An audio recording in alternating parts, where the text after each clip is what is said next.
I've worked as an AI consultant for some of the world's largest enterprises, and the question I get on almost every single call is, how do we win?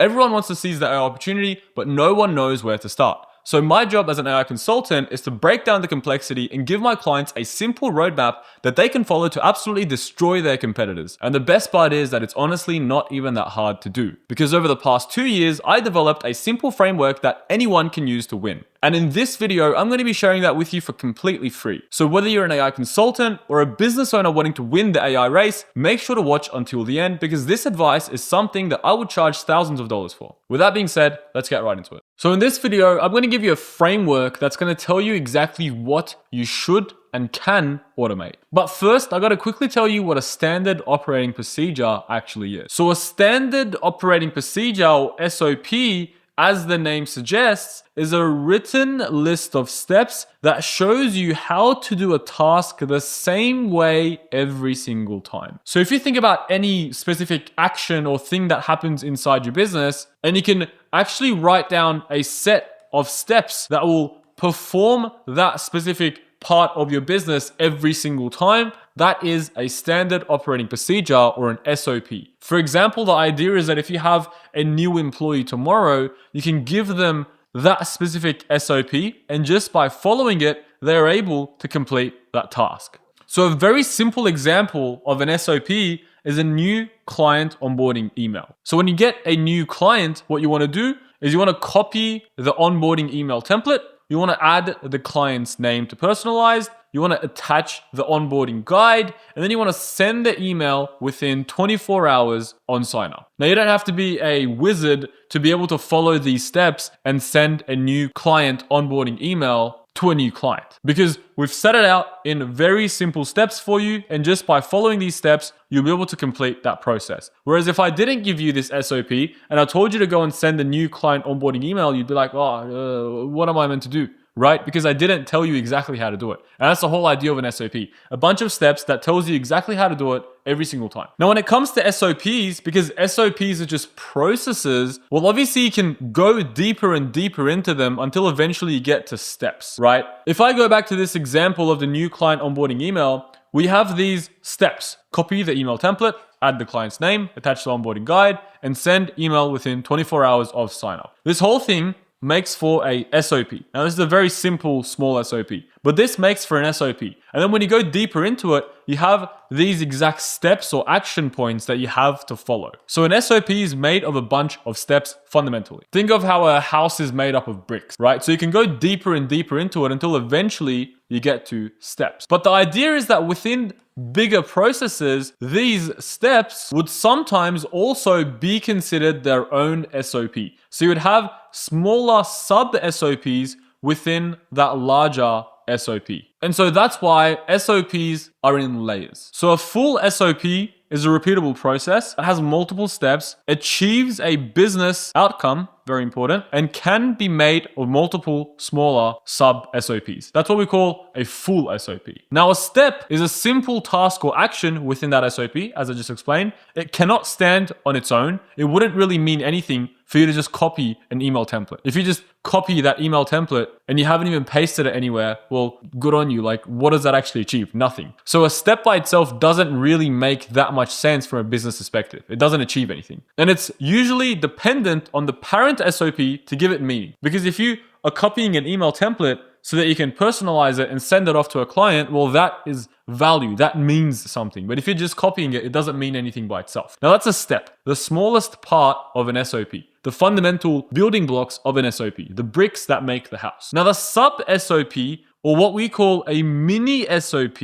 is an SOP that is part of a larger SOP. It can still stand on its own if need be. It will still bring business value by itself. It means something to the business, but it's usually within a larger SOP. And the idea that makes these mini SOPs super valuable is that generally mini SOPs are reusable in multiple SOPs. So you can have a big SOP, and a part of that SOP might also be a part of another process as well. So they kind of sit within multiple different larger SOPs. And so that's why fundamentally they're also very important SOPs by themselves. That's what we call a mini SOP. Now, to give you guys an example, to put this in perspective for you, if we take a look at this full SOP or this large SOP of going from a call booked to a customer. So the idea is that anytime someone books a call with your company, that process from that call being booked all the way to them actually becoming a customer. Now, obviously that's a pretty long journey. So it's a big, juicy, full SOP. And it sounded weird, but yeah, it's a big SOP. Now, this SOP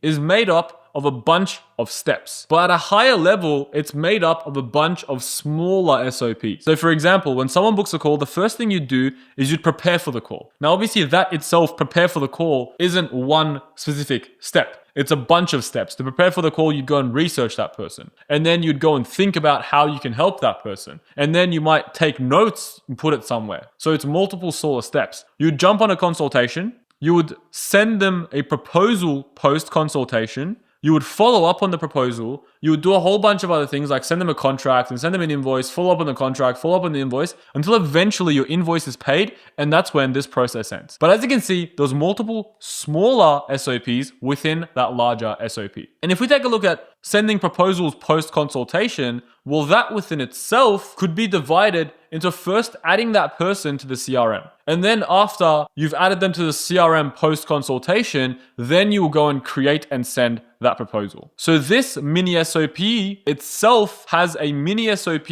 and a step inside it. So I hope that's making sense. You would have these big SOPs, and within them you have smaller SOPs, and within those smaller SOPs you probably also have other smaller SOPs, and then fundamentally at the lowest or deepest level you're going to have steps, which are the building blocks of that SOP. And so just keep that in mind. SOPs aren't concrete. You can technically go deeper or you can be more high level. Just keep that in mind because it's going to be valuable over the next couple of slides. Now, bringing it back to the world of AI, the reason why I'm talking about SOPs or standard operating procedures is that you basically just automate SOPs. That's the idea of AI workflows. As I said, AI workflows are rule-based automations that have large language models embedded inside them. And if you think about it, an SOP, as I explained it, is basically just a set of steps or otherwise rules that you follow in order to be able to complete that process every single time the same way. And so I hope it's making that connection for you now. The whole idea is you'd grab that SOP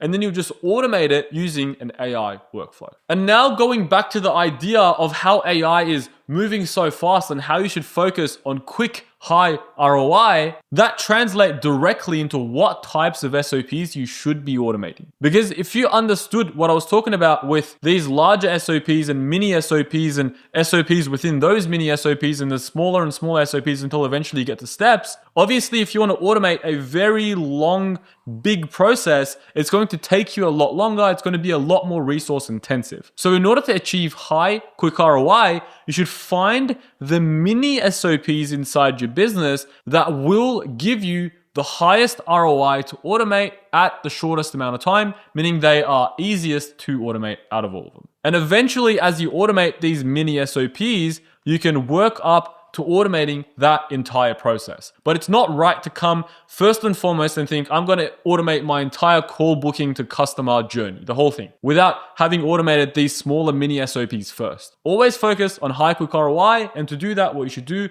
you should start smaller. Cool. So now that we've got an understanding of what SOPs are and why they're important, let's talk about identifying SOPs. Because if you've never been introduced to SOPs before, and now I've just told you that there is these set steps that you follow every single time you do things within your business, it might sound unfamiliar to you and you're like, wait, but what is my SOP? Well, we're going to exercise that in just a moment. So generally, almost everyone has SOPs. If you've run a business for more than, let's say, a year, you definitely have SOPs, even if you haven't documented it yet. Now, if you're a bigger business, you 100% have SOPs. So I probably don't even have to talk to you about SOPs right now. But generally, SOPs either sit within or between departments. And that's how I generally like to think about SOPs. Now, a business fundamentally gets broken down into these 6 departments. You got the marketing department, A marketing department is basically responsible for getting you new leads, new people booking calls with you, new people jumping on sales calls with you. So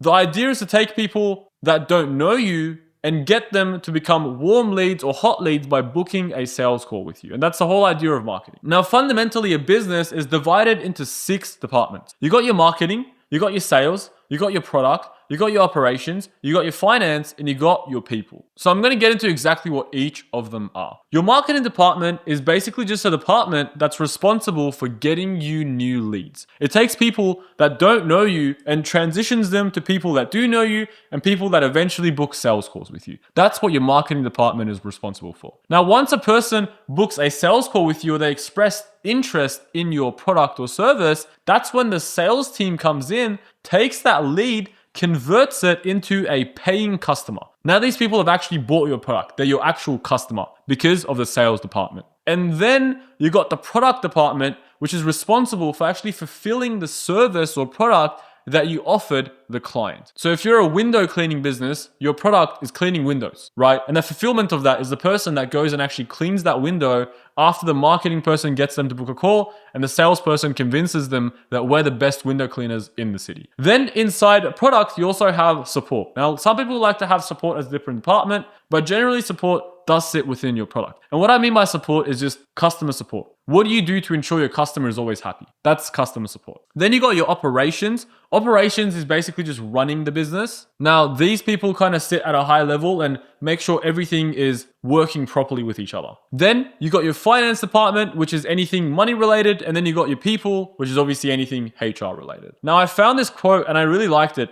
It says, if you ever said, "This is how we usually do it," that's an SOP. So just think of it that way. If there is a way you usually do something, that's your SOP. Sit down, break it down into steps, and now you have an SOP you can follow almost every single time. So SOPs are super valuable. Now the exercise is that I want you to go and list your own SOPs. I want you to pause the video and find one SOP that comes to mind for each of these 6 departments: marketing, sales, product, operations, finance, and people. Now, if you're finding yourself struggling to find SOPs within those departments, just answer each of these questions for each department and you'll find your SOPs. For example, in the marketing department, you can ask yourself, what marketing activities do we repeat regularly? For example, do you create content? Do you send out cold emails? Do you run SEO? Do you send out letters to random houses? Do you run ads? Whatever it is. And a broader way of thinking of this is, how do we attract potential customers? How do you get people that don't know you to know you and then eventually become your customer? For the sales department, I think sales is obviously something we are all familiar with, so I probably don't have to explain it. But just ask yourself, how do we handle new leads or inquiries? Once someone is a new lead, what do we do with them to make them into a customer? For product, ask yourself, how do we deliver our product or service to customers? How do we ensure the client is happy? So ensuring the client is happy is more so in the support part, and delivering your product or service is obviously inside your fulfillment part. Now, if you don't know how to provide your product or service, then this video is probably not for you. First, go and watch a couple YouTube videos to figure out exactly how you can provide your product or service. That's obviously if you're not an AI automation agency or not, because I'm actually going to teach you how to provide your product and service over the next couple of videos. Now, when it comes to operations, think, what behind the scenes tasks keeps the business running smoothly? What do we do regularly to stay organized and on top of things? For the finance department, think, how do we track money coming in and going out? What financial tasks do we repeat every single week or every single month? For the people department, think, how do we bring new people into the team and support them? What processes do we have in place to manage our team? So I'm also going to be walking through examples myself to make it practical for you and so you can actually understand it. So I run an AI automation agency, or basically just the business that automates other businesses. That's what I do at a more fundamental level. Inside each of these departments, I have multiple SOPs. I just listed a few of them for you so you can understand a little bit better and get your creative juices flowing. So inside the marketing department of my business, I create content and I distribute it. That's one SOP, right? For example, me making YouTube videos, that's at itself an SOP. It's made of smaller mini SOPs, but it's a pretty large SOP within itself. What I do is I do a bunch of SEO efforts. That's another thing I do for bringing in new clients. Now that within itself is broken down into multiple parts, I actually post blogs, I'm on different directories, and yada, yada, yada. When it comes to the sales department, I have multiple SOPs. One of them, for example, is the SOP I follow to prepare for calls. Before I jump on a sales call, I always research that specific client and make sure I know what I'm going to be talking about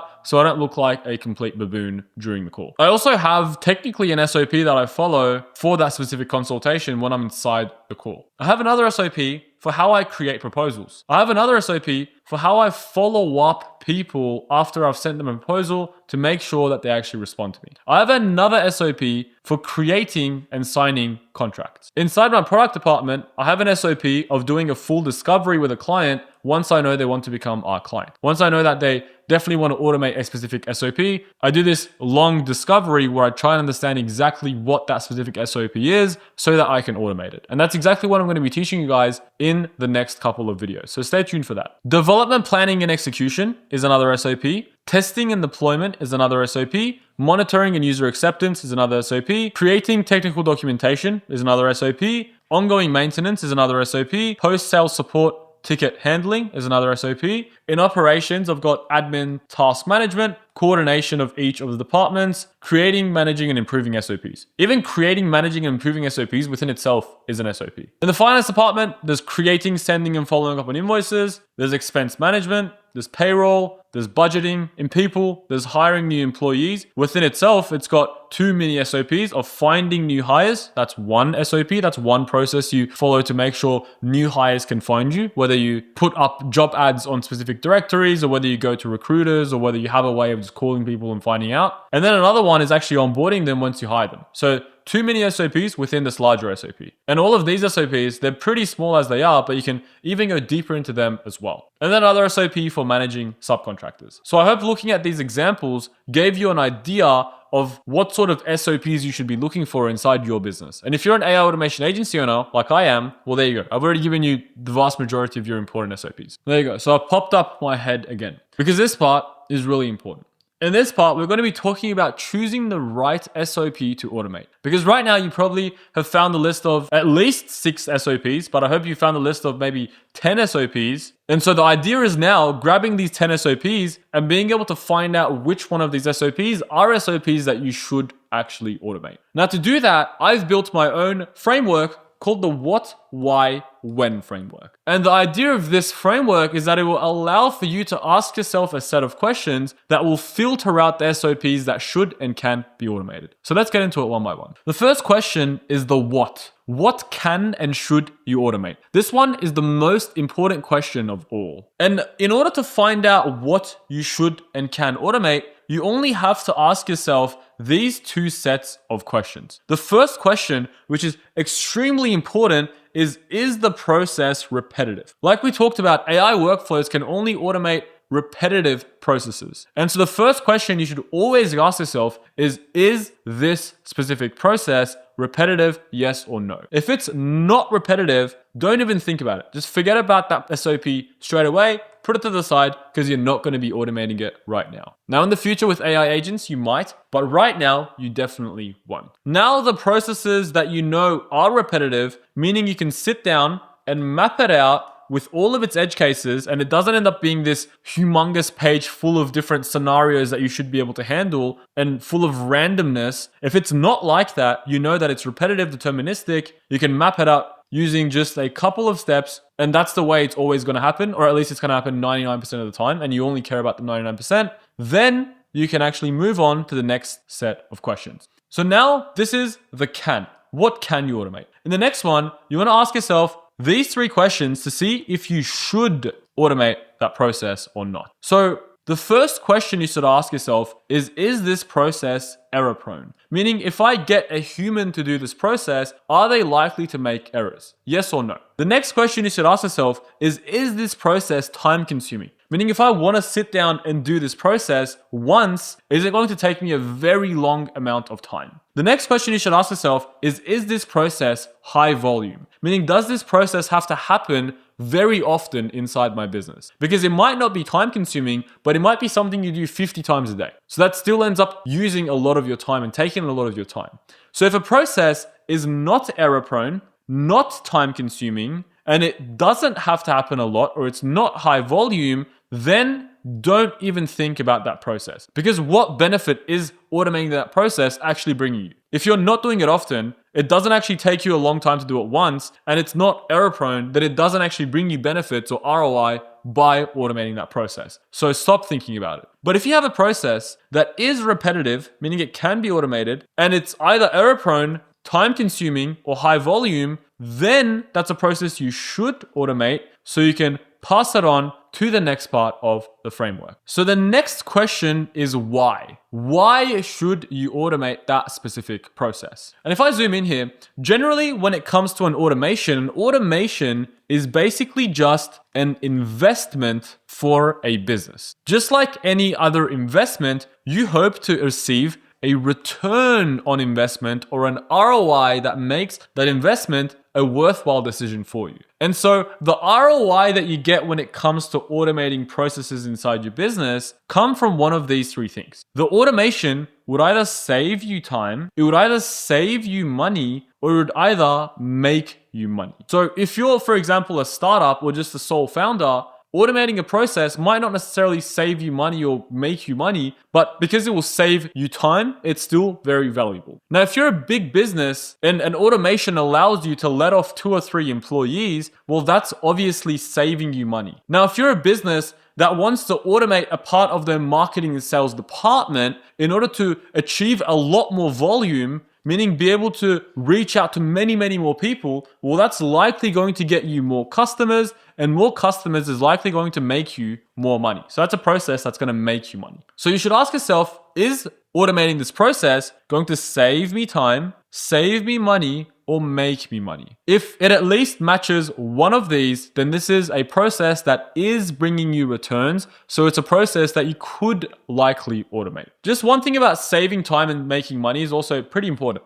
So generally, the idea of a business is to obviously make money. You want to take profits home. That's the whole idea of running a business. And if you look at a business from a financial perspective, at the top line, what you have is you have revenue, which is the number of sales you make times however much you're making from each of those sales on average. And then you have a bunch of expenses, and then you're going to have your net profit, right? And considering tax and everything else in there as well. I'm just keeping it very simple. So the idea is you make money, and then you have to pay for a bunch of things in order to make money, and eventually you take away your profits. So the idea is that the automation should either reduce your expenses by saving you money, or it should allow you to increase your revenue by making money. Now, fundamentally, both of these have the same effect in the end of the day. They allow you to take more money home. They allow you to have a higher net profit. And so generally the idea with saving money and making money is the same thing. It's just the idea of actually making more money or taking more money home with yourself. But the automations that you'd have to make you money and the automations that you'd have to save you money are different types of automations. As I said,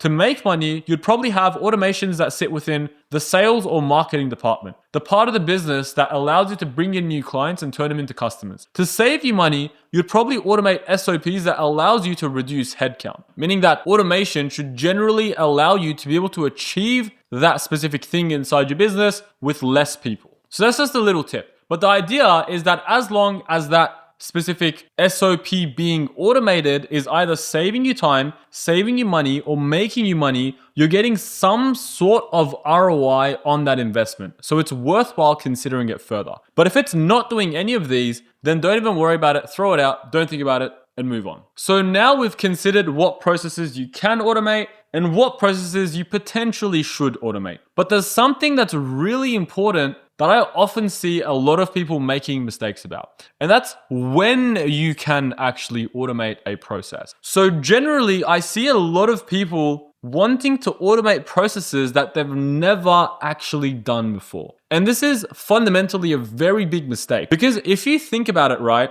an automation is just basically you being able to do that specific SOP without having to do it with a human, right? So what you're doing is you're still performing that specific SOP, but now just you're not doing it. You have AI or your computer doing it instead of you. But if you think about it, right, the outcome that you'd get from this automation would only ever be as good as this SOP, because it's still just you performing that SOP. Just instead of you doing it now, you got your computer doing it for you. So if you have an SOP that you've never done before, you have no clue whether it's actually going to bring results or not, and you want to automate it, there's a good chance that it's not actually going to give you good results, not because the automation was bad, but because the SOP itself was bad. And this is especially very important and very relevant for automations that sit within the marketing department of businesses. I get a lot of people coming to me with these ideas of like, okay, well,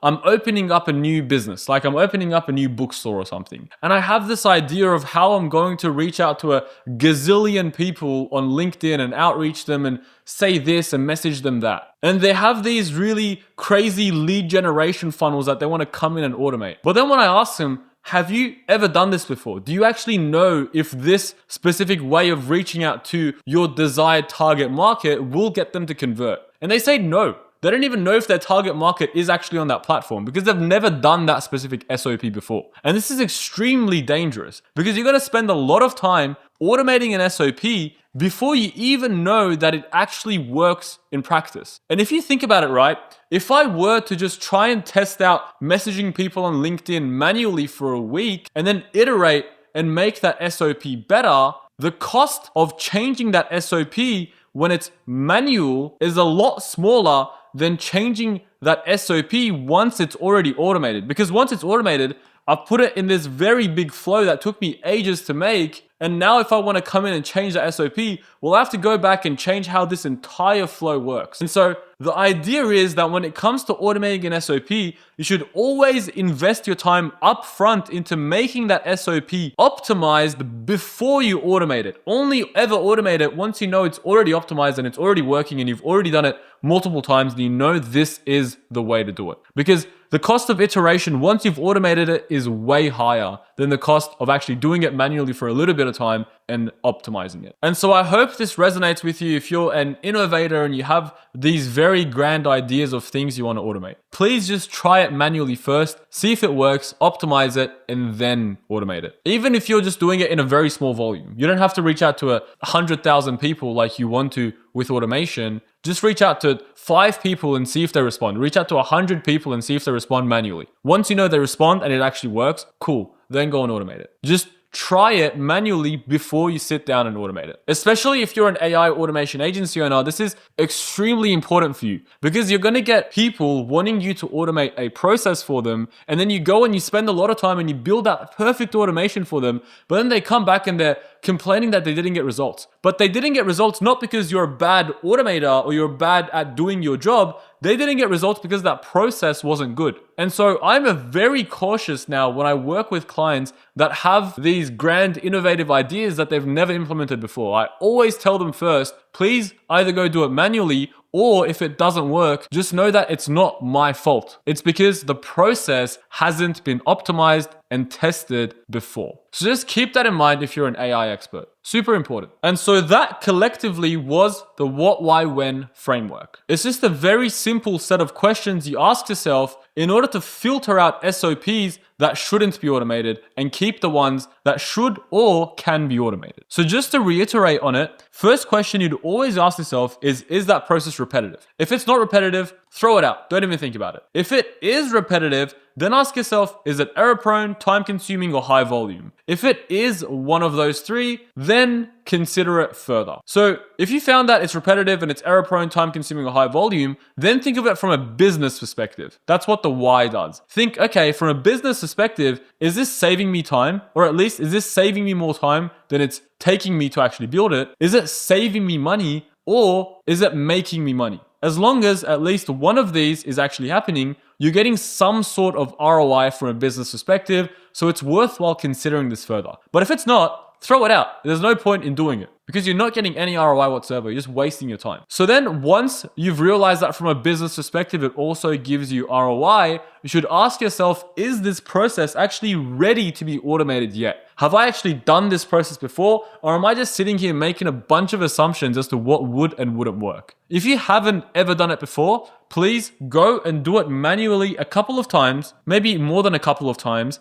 and optimize that process to ensure it actually brings you results. Once it actually brought you results manually, then consider it for automation. So if you haven't done it manually and it never has brought you results, don't even try it. But if you have, happy days, you can consider that further. So now going back to the idea of how SOPs are layered, meaning you can have SOPs within SOPs, then SOPs within those SOPs, and then eventually you have steps, which are the building blocks of all these SOPs. You can always go deeper if an SOP doesn't fit the what, why, when framework. Sometimes a smaller part of a larger SOP will actually pass the what, why, when framework. For example, a larger SOP like content creation on YouTube might not be repetitive. It might happen differently every single time. But a smaller component of that, like for example, coming up with the hook, could be repetitive. So that mini SOP might actually pass the what, why, when framework, but the overarching larger SOP might not. So always think of it in terms of, okay, if I go deeper,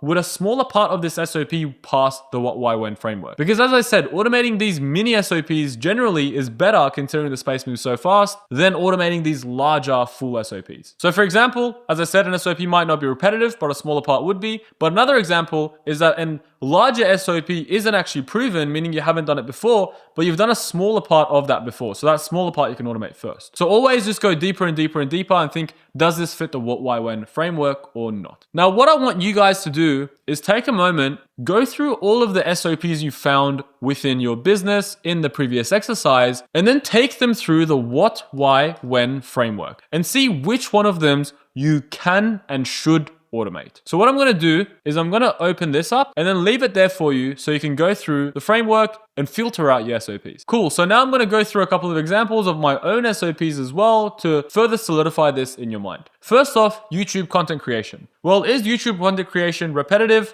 No, it's not. There's a lot of nuances to YouTube content creation depending on the content I want to post. And even all of the mini SOPs are pretty nuanced as well. So it's definitely not a process I would call repetitive. So this one, throwing it out for now. Okay, the second one is proposal creation and sending. So the idea of creating a proposal after you have a consultation and sending it to the client. Now, is this repetitive? Well, I would say generally yes. It's still a process I wouldn't say super repetitive. It's not something that's super deterministic because there is a fair few edge cases, but more so the main core component of it is repetitive. So I'll say yes. Is it error prone, time consuming, or high volume? Well, it's both time consuming and high volume, because I have to do it sometimes multiple times a day, and it kind of takes a while for me to do. So generally, I'd say yes. I'll move on.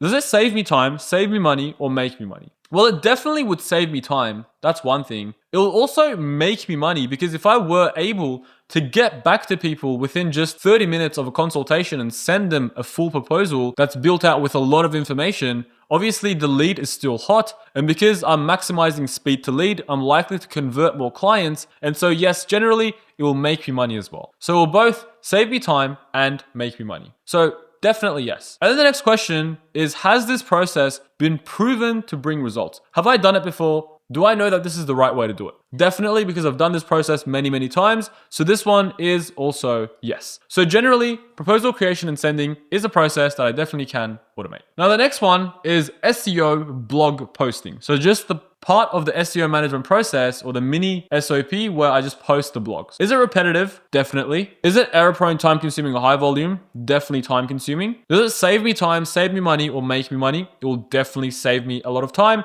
And also if my SEO ends up doing well, it will also make me money by bringing me new clients. So definitely yes. Is it a process that I've done before and I know how to do it? For sure. I've done it multiple times. And so generally, yes. So this is also a process that I can and eventually should automate. Now, the next one is onboarding new hires. So the first one is this process repetitive? I would say generally onboarding new hires is repetitive. You send them a bunch of documentation, you get them to sign a bunch of things, you tell them a bunch of stuff so they know about your business. That's generally the process of onboarding. So I'd say it's repetitive. Is it error prone, time consuming, or high volume? Well, is it error prone? I would say probably not. Is it time consuming? Yeah, it probably is time consuming.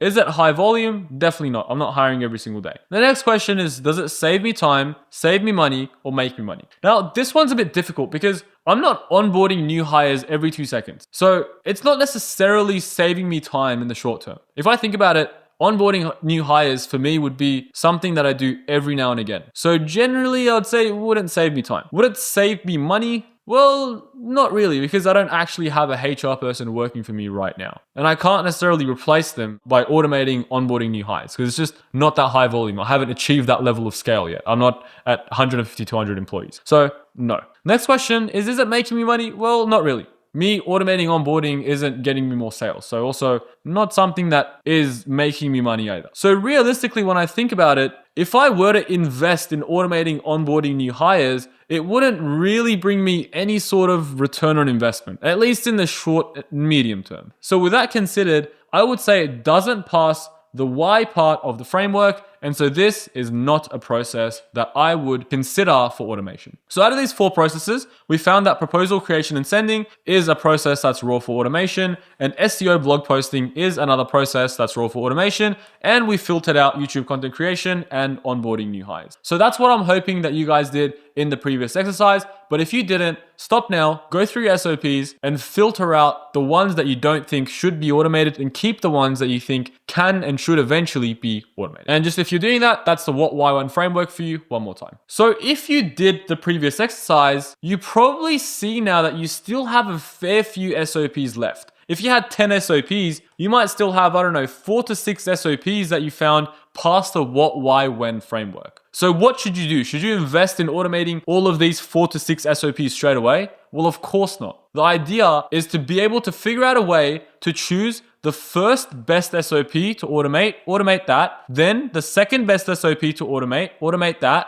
then the third one, fourth one, and fifth one, and so on and so forth. Because the idea is to be able to choose the automation that has the highest ROI in the shortest amount of time, automate that one, then do the next one that has the highest ROI in the shortest amount of time, then the next one after that, and the next one after that, so you can actually achieve a real ROI as quickly as possible for your business. And that's exactly what I'm going to teach you in the next section. So stay tuned for that. Now, before I give you the exact framework to follow, I first have to set the scene by explaining exactly what ROI actually is, because I've been talking about ROI over and over again, but I never actually gave you a definition. So ROI, or return on investment, just measures how much value you get from automating a process compared to the effort it takes to build and maintain that automation. So ROI is an investment term. Generally, it just means how much value you get from an investment compared to how much money you spend on that investment, or how much resources you spend on that investment. Now, in automation terms, it basically says how much value you get from that automation compared to how much effort it takes for you to build and maintain that automation. So if we put it in a nice formula like this, ROI is equal to how much value you get, which could either be in terms of time saved, cost saved, or revenue gained, minus how much it costs you to actually build and maintain that automation. So this is kind of looking at your net profit in terms of that specific investment, or in terms of that specific automation. And then you divide that value by how much it costs you, and that will give you a figure, which is your ROI. So just to put that in perspective for you, what you're doing at the very top is you're saying, okay, well, this is how much I made. I made X dollars, but I spent Y dollars, right? So you're saying, okay, I netted X minus Y dollars, and then I divide that by how much money I spent, Y dollars. And that will give you whatever percentage, and that percentage is your returns on investment. I'll give you an example of that in the next slide. But the most important thing I want you guys to take away,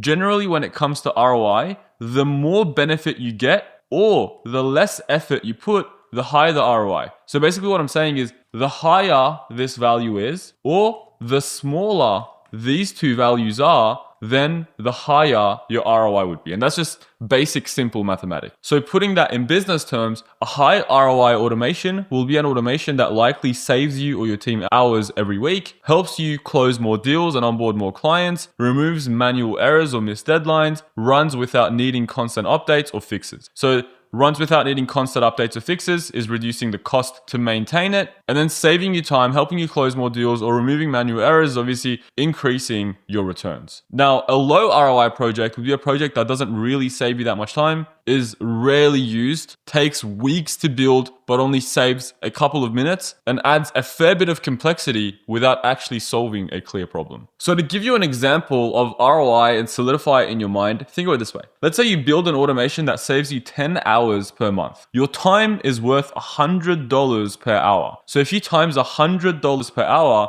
times the 10 hours per month it saves you, what it does is it technically saves you $1,000 per month. So you built an automation that's saving you $1,000 per month, but it costs you $2,000 to build it. So just going back to the formula, the cost is $2,000 and then the time saved or the returns is $1,000, but that's per month. So in the first month, you only get $1,000 return. In the second month, you're going to get 1,000 plus 1,000, 2,000. Until the third month, you've now got $3,000 in returns. Until the sixth month, you got $6,000 in returns, and so on and so forth. So now if we calculate the ROI based off this, we can look at the ROI in different time points. So this is now. If we look at the ROI in 1 month, as I said, the returns has only been $1,000 times 1 month. So you've only got a total of $1,000 in returns. And so your ROI is $1,000, which is how much money you got back from the automation, minus the $2,000 you spent building the automation, divided by the $2,000 you spent building the automation. And that will give you minus 50%. So that's bad ROI because obviously it's minus, meaning you didn't even make your money back on your initial investment. But if we look at this investment in 6 months' time, what would have happened is now the returns would have been $1,000 per month times 6 months. So you've got a total of $6,000 in returns within 6 months. And so the ROI would now be $6,000, which is how much money you made from the automation or how much money you saved from the automation, minus $2,000 that you spent building the automation, divided by $2,000 that you spent building the automation. So now you've got $4,000 divided by $2,000, which is 200%. So that is really good ROI. And so the idea here is that with automations, you shouldn't only be considering your very short-term ROI, you should also consider your long-term ROI. Because in the short term, you might not save that much money or make that much money, but in the long term, you probably will. And so the idea of ROI, as this formula suggests,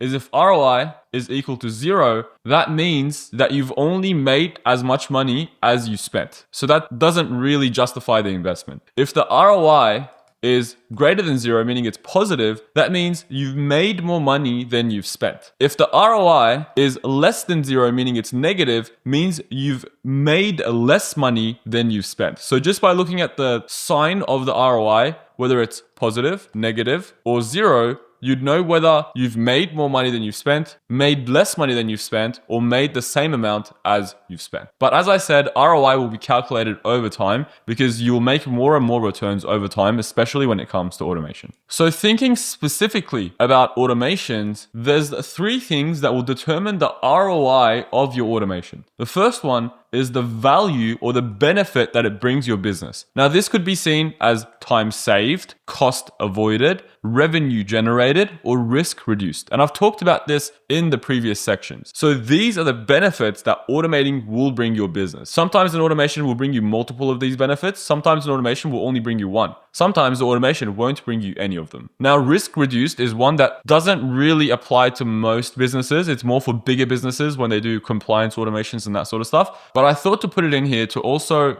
get you thinking about risk as well in terms of ROI for an automation. Now, the next one is ease. How easy is it for you to build and maintain that automation? Now, this one is more directly related to, as I said, the cost of building and maintaining. Obviously, the easier it is, the cheaper it is. So when it comes to thinking about ease, you should ask yourself, how technically complex is building this automation? Obviously, the more technically complex building the automation is, the more it's going to cost. And so that's related to the second question, which directly asks, how much would it cost to develop this automation? So those 2 questions will tell you about ease, which is more so the investment that you're making, or in the ROI formula, they're more related to the cost. And then the next one, which is super important for keeping it lean, that's speed. How quickly can you build a working solution? So as I said, the whole idea isn't just to get very high ROI. You want to get high plus quick ROI because we're keeping it lean. We want to make sure that we can pivot if we need to. And so when it comes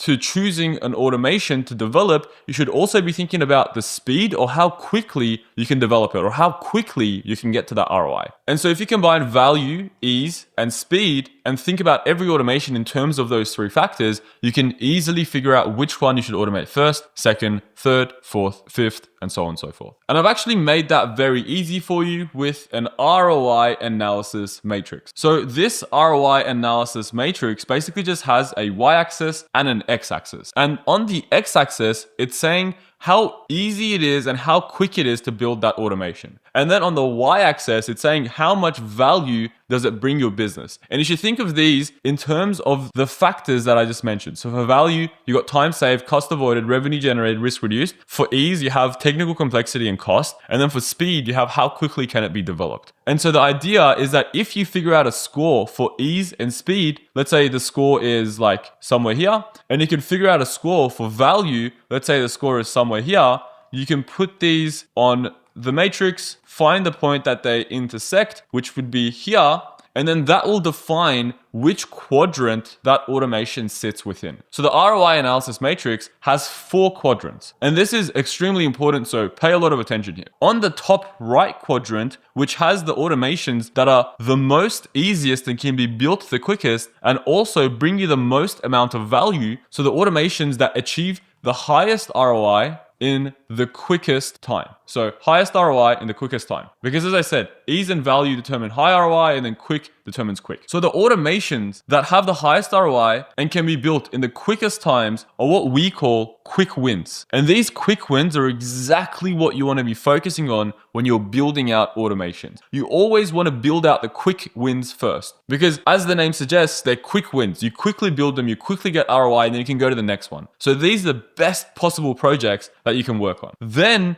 you have a long-term projects. So long-term projects, which is this quadrant here, are projects that still have very high value. So they either save you a lot of time, avoid a lot of cost, generate a lot of revenue, or reduce a lot of risk, but they're not very easy to build or they take a long time to build. So the cost of developing them or the amount of time it takes to develop them is high. And generally these long-term projects are bigger projects, and that's why they're harder to build. But they still bring a very large amount of value to your business, so you eventually should automate these. And that's why we call them long-term projects, because they're not projects you want to start with straight away. They're more so things that you will build in the long term, because they also take a long time, or generally they do. And then we have nice to haves. Now, this yellow quadrant here, nice to haves, are projects that are easy or quick to build. So they're not very complex projects. You can probably whip them up in a couple of days, or maybe even whip them up in a couple of hours. But these easy, quick projects don't really bring your business that much value. And so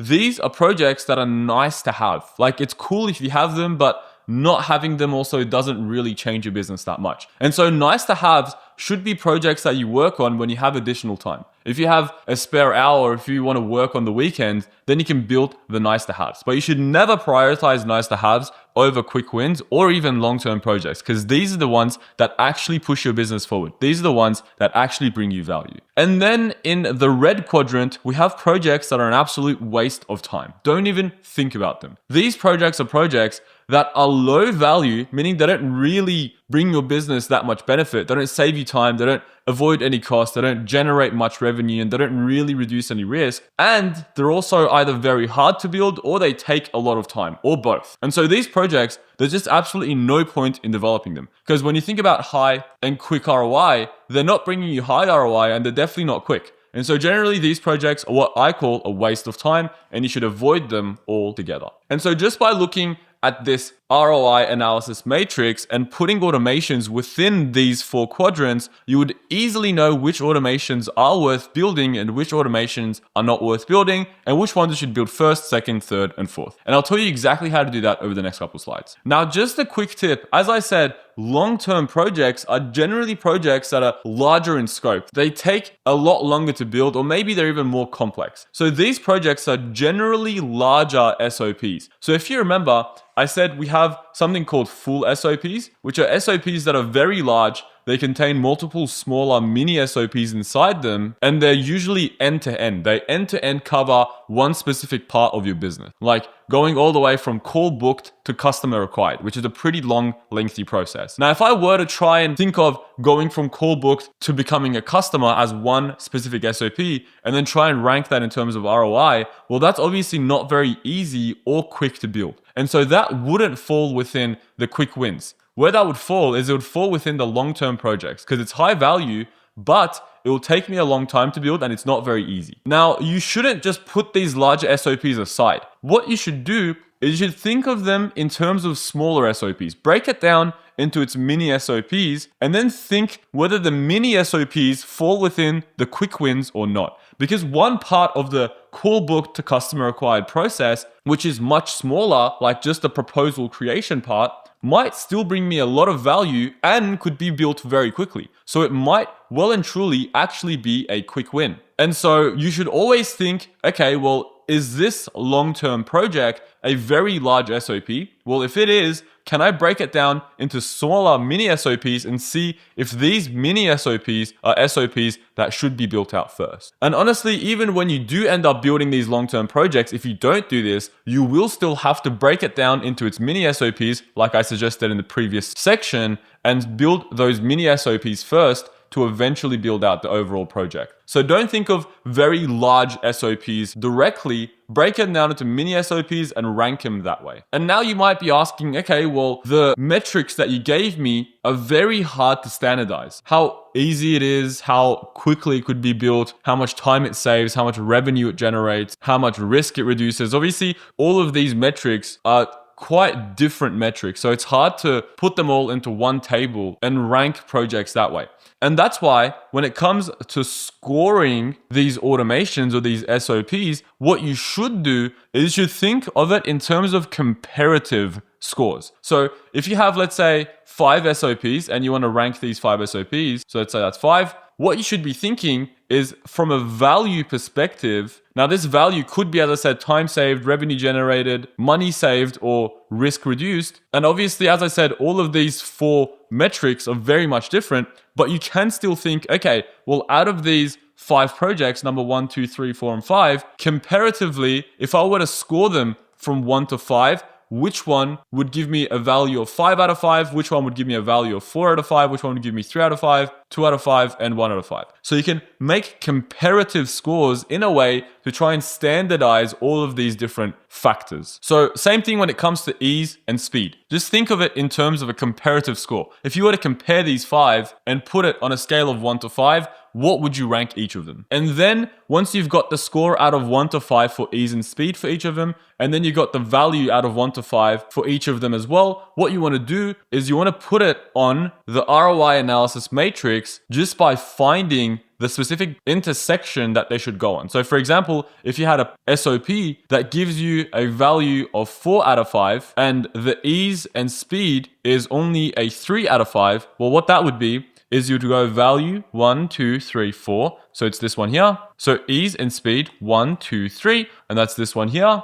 So the intersection of them is this section here. So that sits right between quick wins and long-term projects. So the idea is, obviously, all of these factors are very different and it's very hard to objectively say what their value should be inside the ROI Analysis Matrix. And that's why you should just give them a comparative score from 1 through to 5. And then just a reiteration of how you will decide which automations you do first, second, third, and fourth. Once you put them inside the ROI Analysis Matrix, what you want to do is first you want to automate the quick wins. And when it comes to automating the quick wins, you would still have automations that sit in different spots within the quick wins. You want to automate the one that's furthest out this way first. So the one that has the highest ease and speed and that gives you the highest amount of value.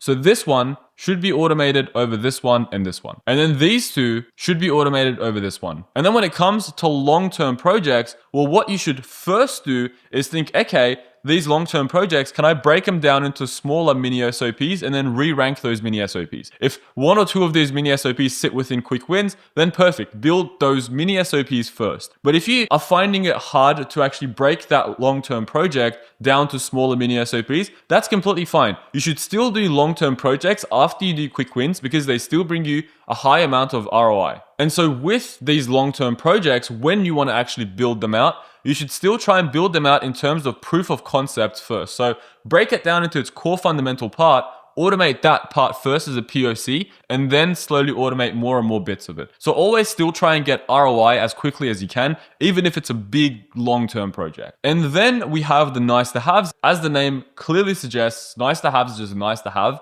So build these whenever you have spare time. If you are ever bored, or if you have an employee that's a junior employee that is still learning or isn't really contributing that much to your business, get them to build out your nice to haves, because they still will bring you some value, and they're also very quick, so you can probably just do all of them within just a day or two. So it's worthwhile investing a little bit of time to them when you have additional time. And then with the waste of times, just scratch them out, don't think about them, move on. So now let's say after you've put everything into the ROI analysis matrix, what you've done is you've realized, okay, this is the project I want to build first. This is the one I want to build second. This is the project I should build third, fourth, fifth, and so on and so forth. What you should definitely do is you should only build one project at a time. Don't sit down and try and plan these 3 projects and go on NA10 and start building them concurrently. What you should always do, start with the first one, get it over, start getting ROI from the first one, then move to the second one, then move to the third one, then move to the fourth one, then the fifth one, then so on and so forth. Focus on the quick wins first, build them out quickly one by one, and then move on to the long-term projects, so on and so forth. And then a really important thing is for you to always reevaluate this roadmap that you've built every 3 months. And the reason for that is that the space is going to move very quickly. So the capabilities are going to change. So within 3 months, the comparative score you give to those specific SOPs might be different. And so you should come back to the ROI analysis matrix and re-rank the remaining SOPs inside your business and see whether now one of them moves closer to the quick wins, or one of them moves closer to the top right part of the quick wins, meaning that it should be built first. And also your business will change. So within the next 3 months, maybe now you've decided another SOP would give you more value if you were to automate it. So really important for you to not just stick with this roadmap forever. Every 3 months, come back, re-rank them, and see what the new roadmap actually looks like. Now, generally, if you're a very big enterprise, you do have the resources to focus on multiple projects at once, because they usually have a team just dedicated to innovation and growth. And then that team's entire job is to just have these concurrent projects and see which one does and doesn't work. But if you're a smaller business, don't try and build out concurrent projects. As I said, focus on one, get ROI, focus on the next one, get ROI, so on and so forth. But if you are well and truly from a big enterprise with a lot of resources, then that's a different scenario. You can build out all the quick wins and also work on your long-term projects at the same time. But you'd obviously have to have enough resources to push them all concurrently without them stopping or slowing down any of the other ones. So that's generally the benefit of big enterprises. They just have so much resources. So till now, I talked about the theory of the ROI analysis matrix, but when it comes to you actually doing this, it's kind of hard to just jump into it straight away. I want you to follow this specific method that I'm going to show you over the next couple of slides. The first thing you should do is you should give it some initial scores by making assumptions. Then you want to test your assumptions. Then based off the tested assumptions, you want to update your scores, and then you want to create your project roadmap. So let's get into it and I'll tell you exactly what I mean. The first thing you should do is do an initial scoring. And the initial scoring basically just means use your intuition to just give comparative scores for the value, ease, and speed of each of your SOPs. So going back to this diagram, go through each of your SOPs one by one,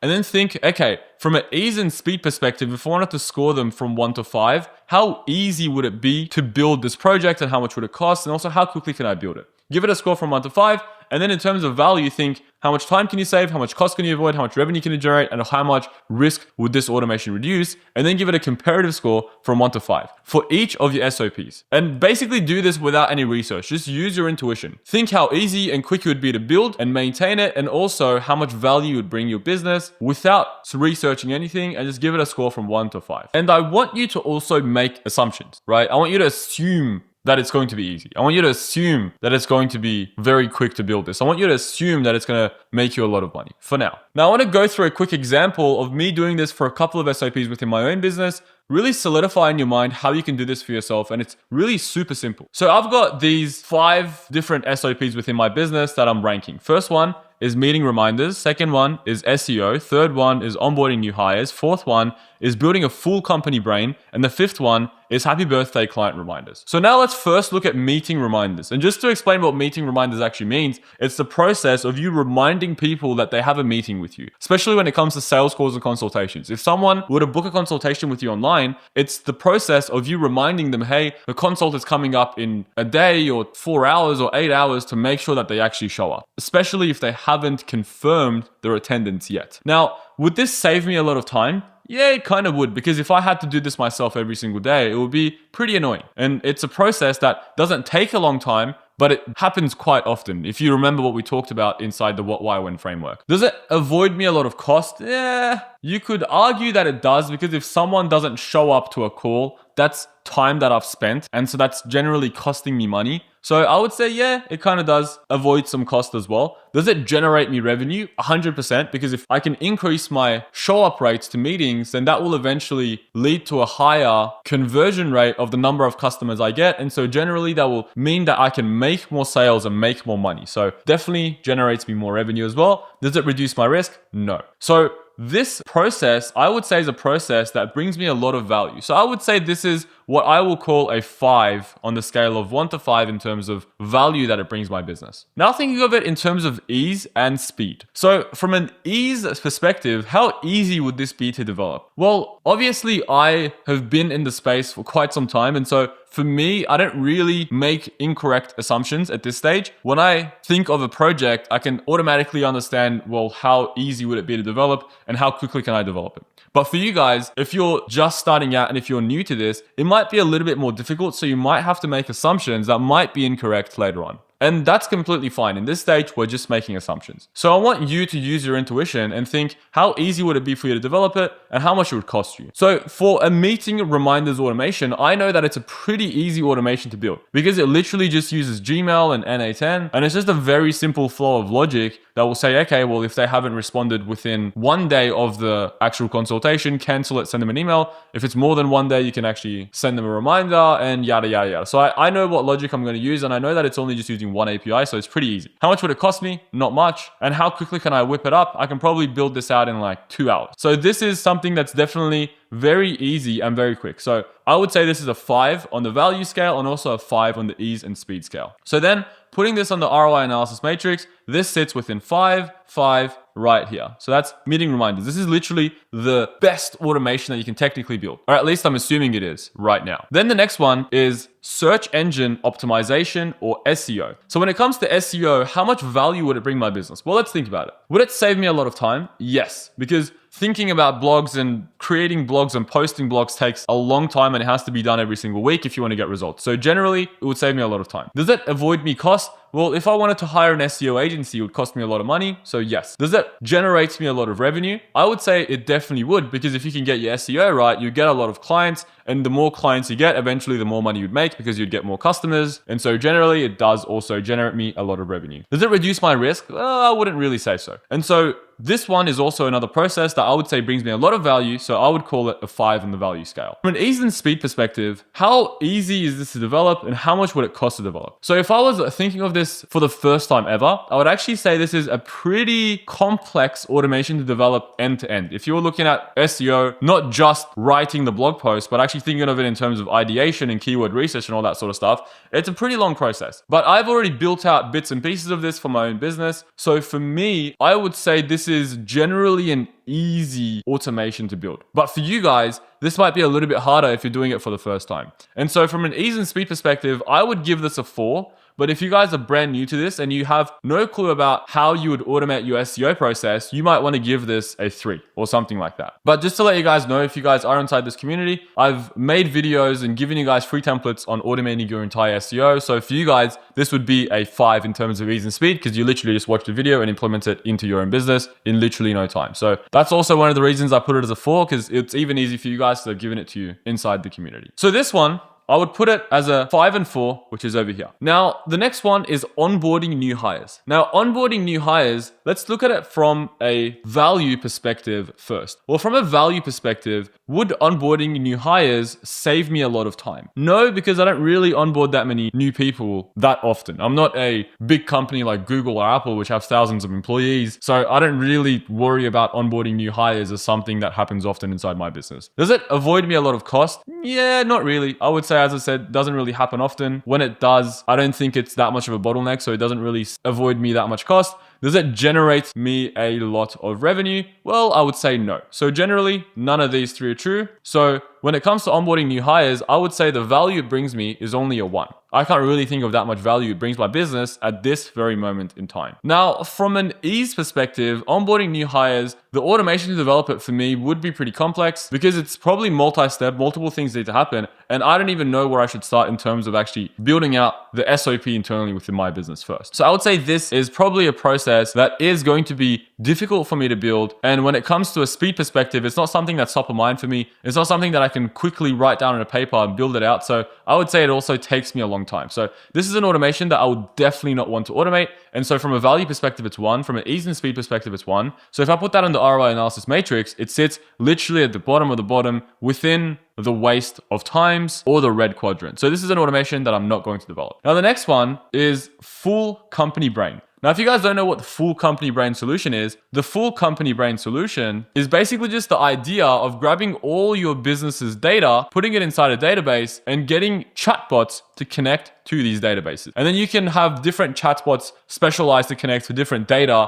used for different use cases within your business. Like, for example, you can have a leadership chatbot, which is connected to data within specific departments. And then the leadership team can come and ask questions like, what is the sales team working on? Or what happened during this meeting, which leads with the next one. You can have a meeting chatbot. The meeting chatbot will have all of the meetings stored inside it. So you can say, hey, what was discussed within the last meeting? What did XYZ person say inside the last meeting? Yada, yada, yada. And it's just the idea of grabbing all your company data, cleaning it, putting it inside different databases and connecting AI to it so that it could be acting as a brain with all of your company data, so you can come and ask it questions and find things out about your company, which you would otherwise have missed because the data would just be unclean or just lost inside the abyss. So the full company brain solution is a solution that brings massive value. It's one of the projects that most enterprises love, and they actually invest a lot of money to work on internally. And so the full company brain solution, would it save me time? I would say, yeah, not really. Would it avoid me cost? Yeah, not really. Would it generate me revenue? Well, I would say it definitely will generate me a lot of revenue because it will allow me to make better business decisions. And that's really what the company brain is about. Also, it has other values, like it will allow you to store data, which is obviously very useful in a world of agentic AI, which is what's coming in the future. And that's the idea of talking about proprietary data, which I've already talked about in the previous section. So from a value perspective, does it also reduce risk? Well, it kind of sometimes does reduce risk. It reduces the risk of you making a mistake inside your business. So the full company brain, I would definitely say gives me a 5 out of 5 on the value scale. But on an ease and speed perspective, building out a company brain is actually a lot more difficult than you guys think. I know on YouTube, there's videos where you can just put Google Docs, and I've actually got a video myself that walks you through exactly how to do this. You can put Google Docs inside a Google Drive and then connect it to your chatbot using RAG, and then you can ask your chatbot questions. But that's a very, very simplified version of a company brain. Generally, enterprises, what they do is they have these very complex systems built by data engineers that hold all of this data clean. And then you'd have complex chatbots that communicate with these databases. These chatbots usually have reinforcement learning, which means that they improve over time with feedback. And that system itself to build the RL system is very complex and costly. And so the full company brain solution that I would like to build is definitely one that is pretty complex to build from a technical perspective because of all the data handling and also the additional components like reinforcement learning that I talked about. And also the idea of most people want to keep their data onshore, right? So you'd have to probably use open source models and you'd have to use in-house servers. So it's definitely one that will cost a lot of money to develop and maintain. And it's also one that I can't just whip up over the weekend. So it's not a quick automation either. So I'll give this one also a 1 on the ease and speed scale. This one's even probably harder than onboarding new hires. But with that being said, this one gets a 5 and a 1. And so it sits within the long-term projects because it's pretty hard and it takes a long time to build, but it gives my business a lot of value. So it sits within the long-term projects. And now thinking about what we talked about before, well, can I break the company brain down into smaller, mini, or sub SOPs? Well, I would argue you probably could. Instead of you having to put all of your data within all of these complex data sources, you can still build out like a very simplified POC version of the full company brain that will still bring you value. Like I can just put all of my meeting documents inside a Google Drive like I talked about and connect it to a chatbot and an A10, and I can whip that out within like 1 or 2 days, and that will still give me value because it will allow me to talk to my different meetings. So it doesn't have to be that fully complex process that I've envisioned in my mind. I can build out a very simple part of it straight away. And so if I were to think of it just in terms of a POC for a full company brain, or just one specific narrow use case of a full company brain, well, maybe that would be a lot easier to build and it'll still bring me high value. So it'd probably sit somewhere within the quick wins. So I could technically do that. And that's exactly how you guys should be thinking if you ever have a project that sits within the long-term project quadrant, or the top left blue quadrant. Now, the next one is the happy birthday client reminders. So the idea of this one, as the name suggests, is just to send a reminder to your client to say you exist by telling them happy birthday, right? It sounds like it's a very genuine thing you're doing because you love your client, you're a nice guy, but generally businesses do it because they want to keep top of mind and they want to build that relationship with the client. And so from a value perspective, does this save me time? Yeah, not really, because I don't think you'd be sending happy birthday client reminders that often. Does it avoid me cost? Not really. Does it generate me revenue? Yeah, like on the long term, if you think the client would come back for more projects because you're top of mind, you could say that it generates your revenue. Does it reduce your risk? No, not really. So with that being said, I would say from a value perspective, this one probably sits at like a 2. It's not something that's really top of mind for me. It's not something that I think if I implement to my business, it's going to be like, whoa, there's so much value created. It's more so something that I think if it's there, it's cool. But if it's not there, it's not really changing my business that much. Now, from an ease and speed perspective, I would say this one is a automation that's really easy to build, right? It's just the idea of like being able to build some sort of database that says, okay, well, this is all of your clients and this is their birthdays. And then you'd have an automation that will run and it will check like, is today one of the days for any of these birthdays? If it is, then it will send them a message to that specific person. If it's not, then it won't. So pretty easy solution to build. Would it cost me a lot? No. How quickly can I whip it up? I can probably whip it up in a day. So this one I would say is also an easy and quick automation. So we've got a 2 for the value and a 5 for ease and speed. So we put a 2 for value, it goes here, and a 5 for ease and speed. So this one sits right here. That's birthday reminders. So this one sits within nice to have. As I said, even when I was explaining the project, it sounded like a project that will be nice to have, but not necessarily something that I need or that will bring my business a lot of value today. And so this one sits within the yellow quadrant. And so I made a fair few assumptions here, especially when it comes to ease and speed, because I just thought to myself, well, this one probably would be easy. This one probably would be hard. This one would probably take a long time. This one probably wouldn't. And that's completely fine because that's what we're doing right now. So we built out this ROI analysis matrix with these 5 SOPs, and we found that the best SOP till now seems to be the meeting reminders. It has the highest value and it's the quickest to build and it's the easiest to build. Then we have SEO, which is the second automation that I'll build. Then I have company brain, which is the long-term project. Then when I have time, I'll build out birthday reminders, and I'll never ever build out onboarding new hires, or at least I wouldn't do it until 3 months where I revisit this and see whether it's worthwhile for me to invest in building out this project in 3 months. If I scale my business to 100 plus employees in 3 months, then I'm like, okay, maybe if I build an onboarding new hires automation, it will save me a lot of time because I wouldn't necessarily have to do it myself, or it will save me money because I don't have to hire a HR person. So what we did is we made assumptions, we made these comparative scores, and then we put it on the ROI analysis matrix, and we were able to figure out which automation we should build first, which one we should build second, third, fourth, and so on and so forth. And that's exactly what the whole goal of this specific section is, to be able to rank your automations and figure out which one you should start with and which one you should do after. So now that was for my business. What I want you guys to do as an exercise is to now think of the SOPs that you brought over from the previous section after you filtered them out with the what, why, when framework. And I want you to take it through this same specific process yourself. I want you to first give them each a competitive score based off value, and then a comparative score based off ease and speed. And then once you have these comparative scores, I want you to put it on the ROI analysis matrix and figure out exactly which project you should do first, which one you should do second, third, fourth, and fifth. And you should also be thinking of it in terms of these metrics that I've defined here. So for value, you got time saved, cost saved, revenue generated, risk reduced. For ease, you got technical complexity and cost. And then for speed, you have how quickly you can whip it up. So as I said, it's completely fine for you guys to to make assumptions right now, so that's exactly what you should do. You should just make assumptions to build out these comparative scores and rank the SOPs. I'm going to leave it here, so pause the video and do it for your own business right now. Cool, so now that you've completed that exercise and you've made your assumptions, it's time for us to move on to the next step and actually test our assumptions. So I always like to say, you don't know until you search it up. And that's exactly what we're going to be doing in this section.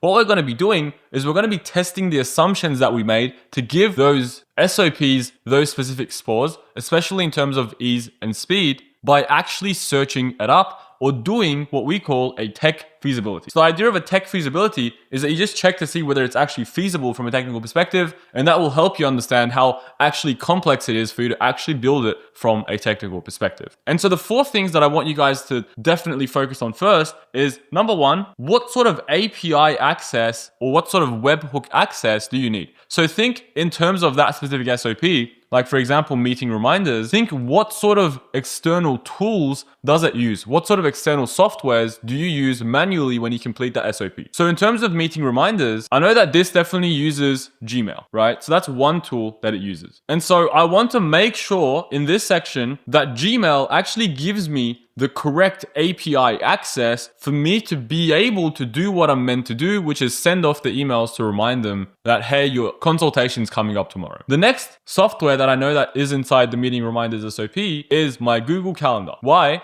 Because I have to go on my Google Calendar to check to see what my future meetings actually are. And so I have to make sure that Google Calendar gives me API access, so from within NA10, I can figure out what my meetings for the next day or 2 are going to be. And so you do the same thing for your other SOPs. You'd figure out what sort of APIs are being used or what sort of softwares are being used, and do we have the access to be able to do that via an API or a webhook from within NA10. Now the next one, which is the downfall of many people that don't understand AI automation properly, is AI capabilities. A lot of people tend to overestimate how accurate these AI models are when it comes to doing things inside automation. So they tend to think that AI or large language models can do things that they actually can't in real life. And so one of the things that are really important when it comes to tech feasibility is to figure out what level of autonomy you're hoping for. Let's say, for example, you want it to be fully autonomous, meaning you want the entire automation to run by itself. So for example, with the meeting reminders automation again, I don't want to have to come and check up on this every couple of days, or I don't want it to send me notifications or messages before it does something. I want it to run entirely by itself without any human oversight whatsoever. And so that's the level of autonomy that I'm hoping to achieve. Now in the tech feasibility section, I'll just make sure that this level of autonomy is achievable with current AI capabilities, meaning is the large language model able to create an email that I'm happy to send to my customers? Well, I would say most of the times, yes. So I am happy keeping this specific process fully autonomous. Or when it comes to SEO, I would also like for my SEO to be fully autonomous. So can I achieve fully autonomous SEO with the current AI capabilities? I would say yes. And when it comes to AI capabilities, there's generally 2 things that you should think in terms of AI capabilities downfall. Number 1, is this a process where the AI would have to make a decision? So when the AI has to make a decision based off some sort of problem, that is a process that's a little bit more risky. For example, think in terms of diagnosing patients, right? If the AI itself is diagnosing patients and giving them medicine for them to take that medicine and become better or have their problem solved, well, that is a decision maker model, meaning it's making the decision all by itself. Now, in the context of medicine, it's obviously very dangerous if you make the wrong decision. And so the risk associated with having AI be a decision maker in that context is very high. And so generally, you probably wouldn't allow AI to be the decision maker in that specific scenario. What you'd do instead is you'd have AI be what we call a decision assist model, which means the AI will give the doctor some recommendations and some information to go through in order for the doctor to make the final decision and diagnose the patient. So it assists in the doctor's decision of diagnosing the patient. And so generally think in terms of how risky it would be for the AI to make a wrong decision. If it's very risky, you would want to keep the human in the loop and have the AI help as a decision assist as opposed to a decision maker by itself. And then the second part of AI capabilities is more so just thinking how complex this specific task at hand actually is. How accurately do you think the AI is actually able to do this thing? If the problem in hand that the AI has to solve is a very complex problem that's multi-step and will require the AI to break it down and think through it thoroughly, then that is probably a process you wouldn't want the AI to do by itself. And so with that sort of process as well, you wouldn't have it be fully autonomous. So think of it in terms of whether it's risky for you to have the AI to do it by itself, whether it's making a decision, or even in scenarios where it's directly emailing your clients and you're not certain of whether every single email is going to be high quality. So it's not doing it consistently enough. So think of it in terms of that risk, and then think of it in terms of the actual capabilities of how capable you think the models actually are in the current stage of achieving this objective that you want. So another thing you can think of in terms of capabilities is, for example, when it comes to AI voice agents, right? Like voice agents are great technology, and I think that in the future they're going to be absolutely amazing. But right now, in terms of API access to voice agents, the voice agents we have access to have a little bit of latency, right? So from a capability standpoint, I would say they're still not great for cold calling, because when it comes to cold calling, it's all about reducing latency and getting your message across as quickly as you can so the person doesn't hang up on you, right? And so from a capability standpoint, I would say for that specific use case, voice agents just aren't that capable yet. And so before every automation, you should always think, okay, well, is the AI capable of doing the section that the AI has to do with the level of autonomy that I would like for it to do that specific task? And that would obviously be very important in terms of deciding whether this automation itself will bring you as much value as you are hoping for it to bring you. Or whether if you have to build a human in the loop system, you might now know that because you have to build this HITL or human in the loop system where the AI has to give you notifications every couple of minutes, well, that is now an automation that's much harder to build than what I thought it was going to be. And so this is one that doesn't actually have quick, easy ROI. Now, the next one you should think about is regulatory compliance. Regulatory compliance basically talks about whether it's legal for you to do what you're trying to achieve with automation. For example, when it comes to LinkedIn, well, LinkedIn has policies against you being able to use bots on their platform. They absolutely hate it. It's the same on Facebook and all the big social media platforms as well. They try to ban all bot usage on their platform for good reason as well, because they don't want the entire platform to just be full of bots posting 24/7. Now, when it comes to building an automation for LinkedIn, for example, I have a lot of people who approach me where they want to build out automations where they send connection requests on LinkedIn and send messages after those connection requests and basically have this full lead generation funnel on LinkedIn. Well, from a regulatory compliance standpoint, that's actually not legal, and it breaks LinkedIn's terms of service. Now, you're probably not going to go to jail for doing something like that, but what will happen is that your account will get banned as soon as LinkedIn realizes that you're a bot. And so from an ROI perspective, that actually reduces the ROI, because if every 5 minutes my account's going to get banned and I'm going to have to build a new account, well, that's obviously one that's not very easy to maintain for me. And so from a maintenance standpoint, it adds a bit of complexity. And so it's not a project that I would say has a 5 out of 5 ease and speed score. So on the ROI Analysis Matrix, the ease and speed reduces, so it pushes more towards this side of the actual matrix. So it's really important to think in terms of regulatory compliance for every single automation. And generally to do this, what you want to do is think about the actual overall task that you're trying to achieve, and also the APIs that you're trying to use to see if you're breaking any terms of service or that overarching thing that you're doing is actually legal or illegal within itself. Now, the next thing you should consider is privacy and security. Does the automation handle sensitive data? Meaning, is there, for example, personal information from your clients inside that automation, right? Does your client give you, for example, their credit card details, and that has to go inside the automation? Well, if it does, well, that's obviously not very good, because if you're using a closed source model like OpenAI, what you're doing is you're sending that information, those credit card details, to OpenAI. And OpenAI is likely going to train their model on that data. So you're exposing your client's personal data to an external server that sits within another country, depending on where you are. And so you should always think how important this data actually is, how sensitive this data actually is, and how bad would it be if someone else gets access to this data.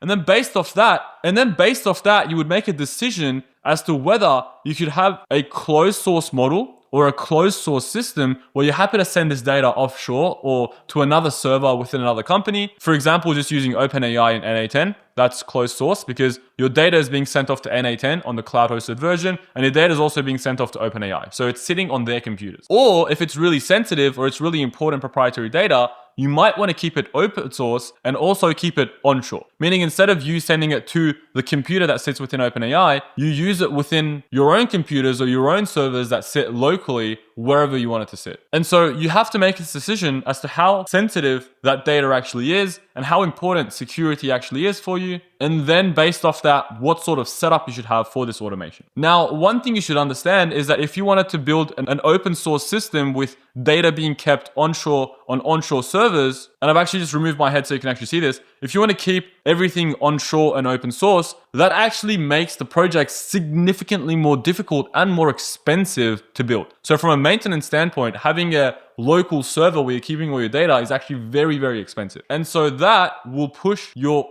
SOP very far left in the ROI analysis matrix because the ease and speed has now reduced significantly. So think of it this way. If it's going to be very sensitive data and it's really important to keep a closed source, well, that's probably a project that's not going to sit within quick wins. Don't think about it first. That's probably going to be long-term projects if it gives real ROI, or if it doesn't bring you a lot of value, that's a project that you shouldn't even do altogether. But if you're happy to keep it closed source and offshore, then that's a project that will likely be in the quick wins, and it's a project that you should consider further. Cool. So these are 4 things that are extremely important when it comes to doing your tech feasibility: API access, AI capabilities and level of autonomy, regulatory compliance, privacy, and security. So always assess your automations at least on these 4 factors. Now, I have a tech feasibility hack which allows me to do this at a very, very short amount of time. So first and foremost, I understand a lot of those previous sections very well. So for me, without me having to, for example, actually go and test it, I would know whether the AI capabilities are good enough to achieve the level of autonomy that I want to achieve.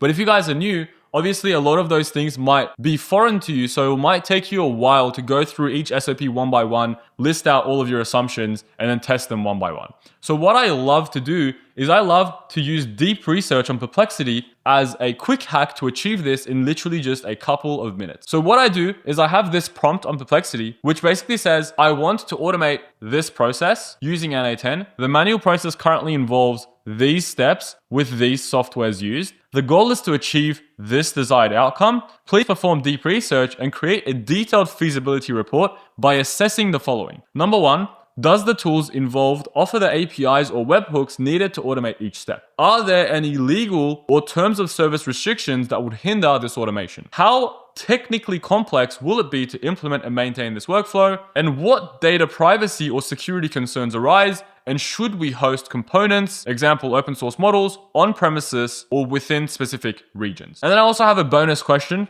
that you guys can add in, which is the desired level of autonomy achievable with current AI capabilities? And what I do is I send this off to Perplexity inside a deep research query. And then Perplexity will go and do a bunch of deep research by going through a bunch of links for that specific SOP, and it will give me a very nice tech feasibility report where I can literally just read it, and it will touch on all of the sections that I talked about in the previous slide. So it will tell me whether the APIs and webhooks give me that sort of access, whether there's any compliance risks, whether data privacy and security is a concern, whether the level of autonomy that I want can be achieved, and it will even give me an idea of how technically complex it will be to build and maintain this workflow, especially if I'm a beginner and I'm not from a tech background. And also, just before I get into showing you a demo of this, the reason why the question is the desired level of autonomy achievable with current AI capabilities is a question that I'll call a bonus question. It's because generally with this specific question, it's better for you to go on NA10 and try it out as a simple POC. So just try and see whether the AI can actually achieve what you want it to achieve 9 or 10 times out of 10. So if you're, for example, working with an image gen model, just go on the image gen model and try it out a bunch of times and see if the capabilities are actually there. If you want to make a decision as to, for example, what I said, whether you can diagnose a patient, give the large language model some fake scenarios and see if the large language model diagnoses the patient correctly. So test out the capabilities yourself and make the decision for yourself as to whether it's possible or not. Because generally deep research will just go online and try and find information about it.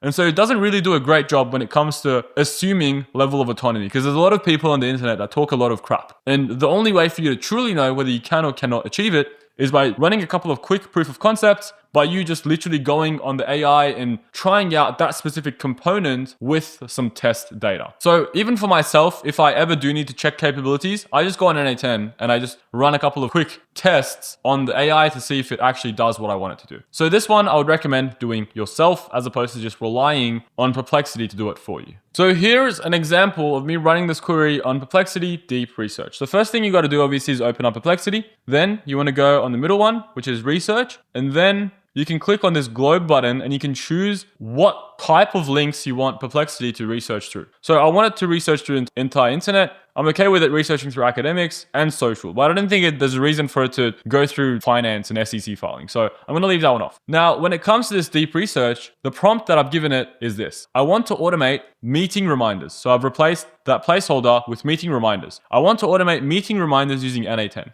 The manual process currently involves, I've just written out the manual process in natural language. Doesn't have to be extremely detailed. It should just be as detailed as you can get it. So checking at 8 a.m. every morning to see who has not accepted calendar invite for today and tomorrow. If they have not accepted for tomorrow, then I will send them an email to remind them. If they have not accepted for today, I will cancel the event and send an email to say they can reschedule. So that's as simple as the process actually is, because it's one that I identified as a quick win. And then I said the goal is to fully automate this process. So that's a level of autonomy that I want to achieve. Perform deep research and create a detailed feasibility report by assessing the following. And then that's just the other stuff, directly copy and paste it in. I didn't actually add or remove anything there. So all I did is I just changed the name of the process to meeting reminders. And then I added the exact process that I follow manually just in natural language. And then I said my goal is to be able to automate it fully. And then I said go and do a lot of deep research and give me a detailed feasibility report. So all I'm going to do is I'm going to send this through. And as you can see, it's going to start doing research and it's going to start searching through a bunch of different links so it can grab information to create that feasibility report for me, which is otherwise what I would have to do myself manually, right? I'd have to go on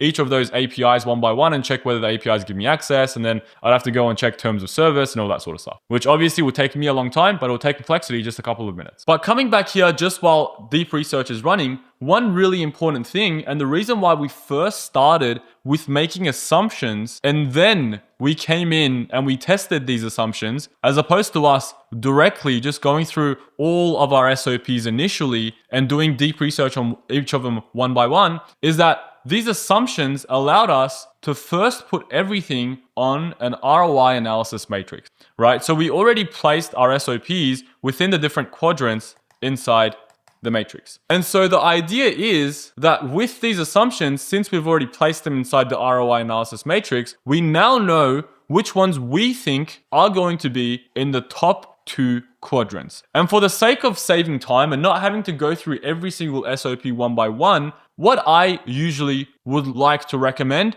is for you to just not worry about the ones in the bottom 2 quadrants straight away. Just leave them. Don't even go and do tech feasibility hack. Just filter them and remove them out. Only perform the tech feasibility on the SOPs that sit within your top 2 quadrants. So you see how that's very valuable? Because now instead of you, for example, having to do tech feasibility on all 10 SOPs, which will take you a very long time, you're just making assumptions, removing 5 of those SOPs that you think are not going to give you any value or you think are very complex or going to take a long time for you to build them. You're only keeping the 5 that you think are SOPs that could potentially be great SOPs for you to automate straight away. And then you want to go and test your assumption on these 5 SOPs by doing the tech feasibility report in each of them. So that's going to save you a lot of time. But if you guys do have a lot of time and you really do want to go through each of the SOPs one by one, and it's a good practice for you to learn as well, then feel free to do it on all of your 4 quadrants. But I usually would recommend remove the ones at the bottom 2 quadrants based off your assumptions and just do it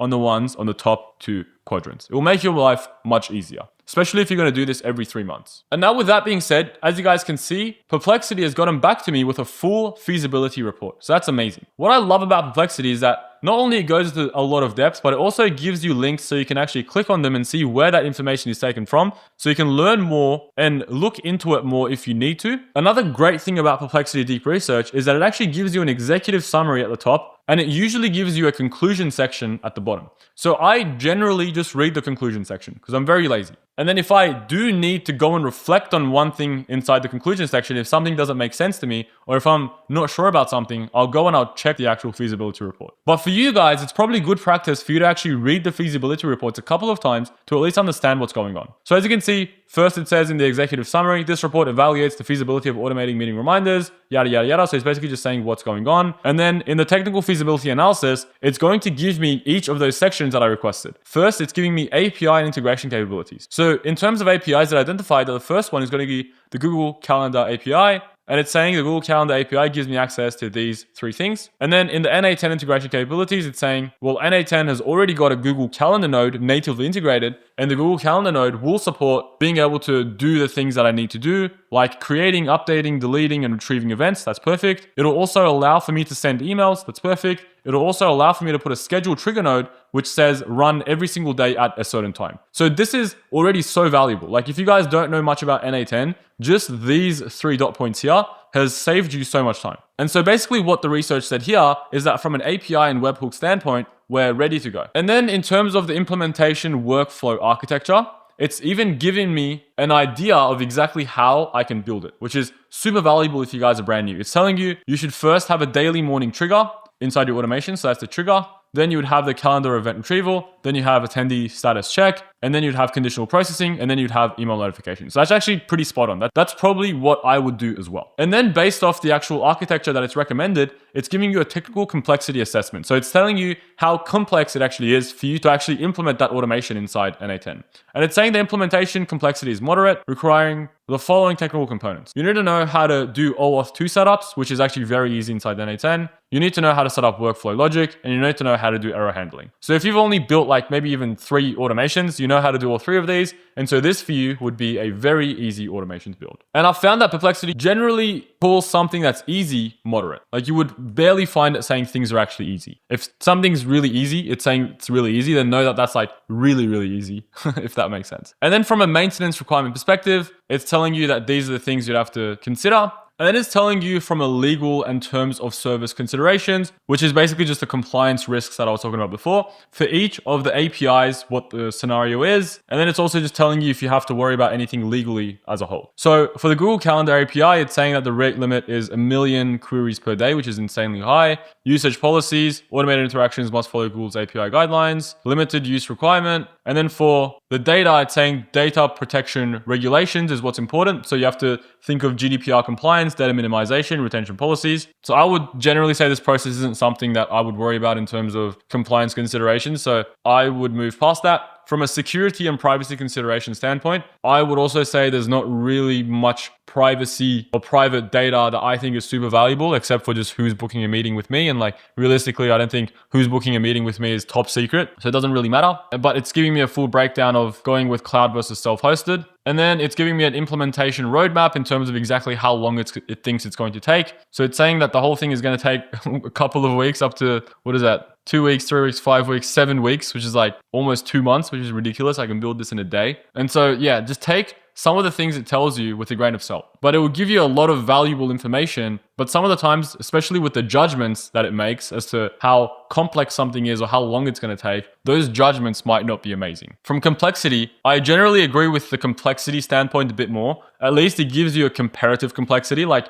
if it says something is moderate and then it says something else is hard, you would actually know that the thing that it's hard is going to be harder than the thing that's moderate. Even if it says one of them is going to take, 6 weeks and the other one's going to take 8 weeks, whereas realistically, this one's only going to take 1 day. So the timelines, take it with a grain of salt, but the complexity, you can definitely actually count on it to tell you how complex it is from a technical perspective if you're not a technical person. But the part that I love is the conclusion section because it just tells me everything I need to know. Automating meeting reminders using NA10 is technically feasible. Cool. With the available API capabilities from Google Calendar and NA10's integration features. The implementation complexity is moderate, requiring specific technical expertise, but achievable with proper planning. Cool. Key considerations for successful implementation include API limitations, managing Google Calendar API rate limits, and implementing proper error handling. So if I were to read this and I wasn't sure about it, I'll just go back and I'll read the more information that it's giving me up there about the rate limits, and I'll think about it in terms of my context, and I'll say, okay, well, 1 million queries per day is fine. Security and privacy, choosing the appropriate deployment model based on data protection requirements. Well, this one is not a concern for me. And when it comes to security and privacy, you would obviously know whether the data that you have is sensitive data, and you can make that assumption or that judgment yourself without needing Perplexity to tell you. So that's also easy. And then maintenance planning, establishing processes for ongoing maintenance and update. That should also be pretty easy. I would say maintenance for that is like maintenance for everything else. You would just check on it every now and again, and you would also have error workflows set up. Now I'll talk about maintenance in the next section, so don't worry about that for now. But generally what it told me is that it's technically feasible and it's as easy as I thought it would be. So perfect. This one, from an ease and speed perspective, I would still give it a 5. And obviously the value never changed because the value is more from a business perspective, and I know it's going to give me all those value points that we talked about before. So from a value, it's still a 5, and from an ease and speed perspective, it's still a 5. So I'm not going to change it on the ROI Analysis Matrix. Now, if you guys are super lazy like I am and you don't want to have to read through all of this tech feasibility, I actually do something else which I think is pretty cool. Go back on this, and then all you have to do is just summarize what I need to know in dot points. And then I'll just send this through. So basically what that's going to do is it's going to summarize the important points from this very long feasibility report just in dot points. It's going to say, NA10 can automate your meeting reminder process. Google Calendar API provides all needed features. NA10 has built-in nodes. Implementation is moderately complex. Legal terms of service considerations. Must comply with Google API terms. Ensure compliance with privacy laws. Security and privacy. Deployment, ongoing maintenance, and summary. Literally, that is all I needed to know. So if you don't want to read through the feasibility report and you don't want to only rely on the conclusion, just say summarize what I need to know in dot points, and then Perplexity is going to literally give you such a beautiful dot point summary of the things that you actually need to know, removing all the fluff. So that is my hack within the hack. So these two prompts are extremely important. First prompt allows you to do tech feasibility using Perplexity, and the second one allows you to summarize it. So I've given you guys access to this prompt as well, which is attached below. Now, just to go back to the example that I had, I put meeting reminders, SEO, and company brain in the top 2 quadrants. So for the tech feasibility, I would only do it on these 3 SOPs, as I said. And when it comes to birthday reminders and onboarding new hires, I'm just leaving it as it is. I don't really care about it. And what I'll do is I'll go through tech feasibility one by one,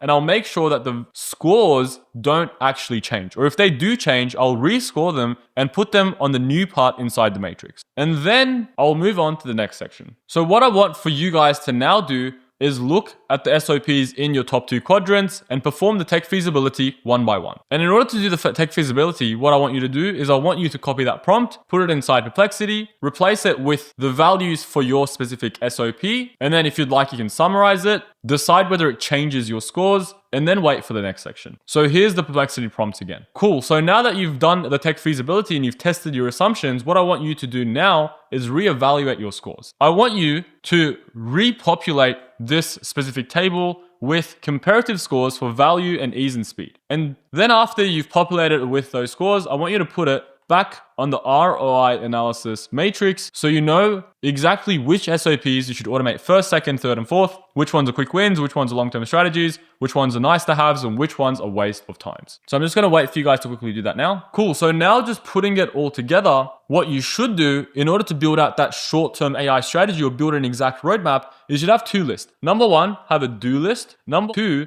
have a nice to have list, right? Inside the do list, you're going to put the automations that you should actually do in sequence. And then inside the nice to have list, you're going to put the automation that you should do when you have additional time in a sequence. So when it comes to the do list, as I said, it's really important for you guys to do one project at a time. And that's why we're going to rank them from 1, 2, 3, 4, 5, 6, and so on and so forth. The closer the automation is to the top right section of the ROI Analysis Matrix, especially the top right section of the quick wins, the closer it should be to the top. So if we have something that's a 5 in terms of value and a 5 in terms of ease and speed, well, that is an automation you should do first. Then you should go down to the second row. So the second row would be these 2 here.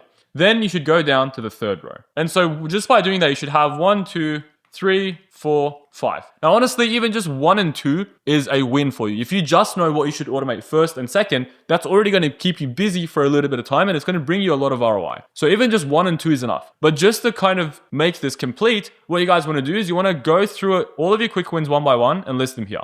Then once you have all your quick wins, you want to list your long-term projects one by one. Same sort of deal. You want to first start with the long-term project that has a value of 5, but is considerably easier. So this one on the right. Then you want to do this one. Then you want to do this one. Then you want to do this one. So then you would list those here in terms of 6, 7, 8, 9, so on and so forth.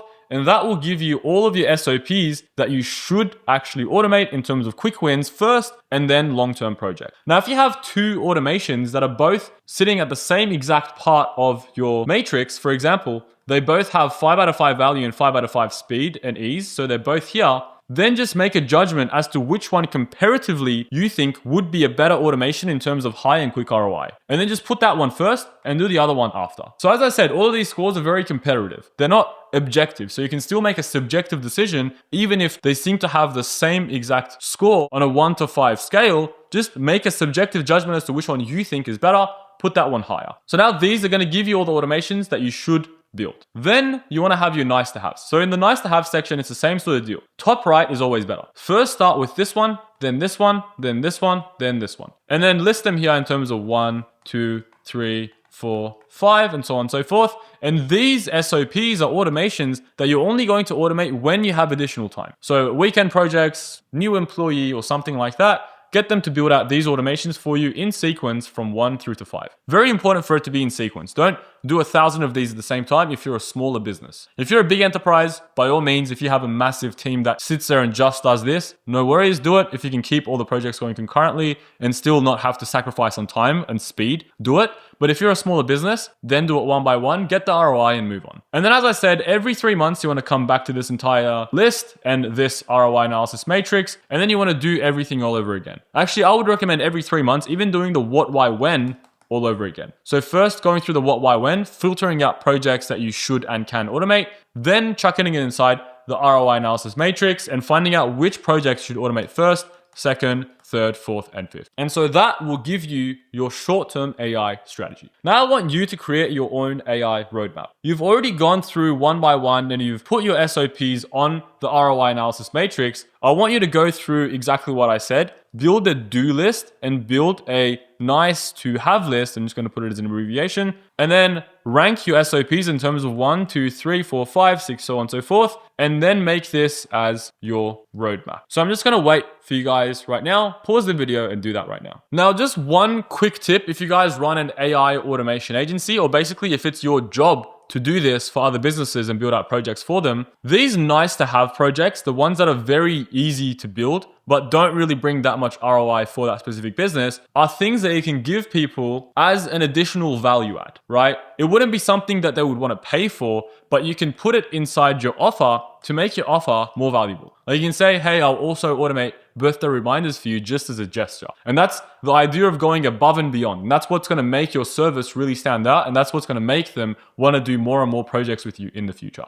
So nice to haves for a business isn't really worthwhile investing money in. But as an AI automation agency owner, if you're already doing quick wins and long-term projects for them, do their nice to haves as well, because it will make them want to give you more business in the future, and it will build that relationship and it will get a much higher customer satisfaction rate for your project. Because in the AI automation space, it's all about going above and beyond. Now, I've already touched on this, but since you've built out your roadmap now, I want you guys to come back to this in 3 months and just reevaluate everything and build out a new roadmap for yourself. Because in the AI space, 3 months is like literally 3 years in normal times, because we're in this exponential curve in terms of how quickly AI is progressing. And I've already talked about this. And this is the whole idea of the S curve within the exponential that I was talking about before as well. So just to summarize what we've done till now is we first listed out all of our SOPs within our business. And then we took it through the what, why, when framework, which looked at it from a what can you and should you automate lens, and allowed us to filter out some of these SOPs that we shouldn't automate. And then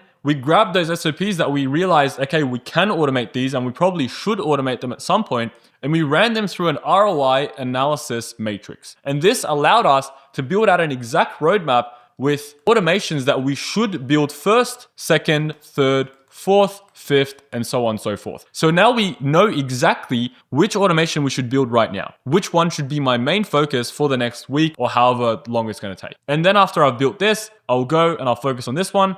And then after I've built this one, I'll go and I'll focus on this one and this one and this one and this one. So now we have the exact roadmap ahead of us of how we can become an AI first business.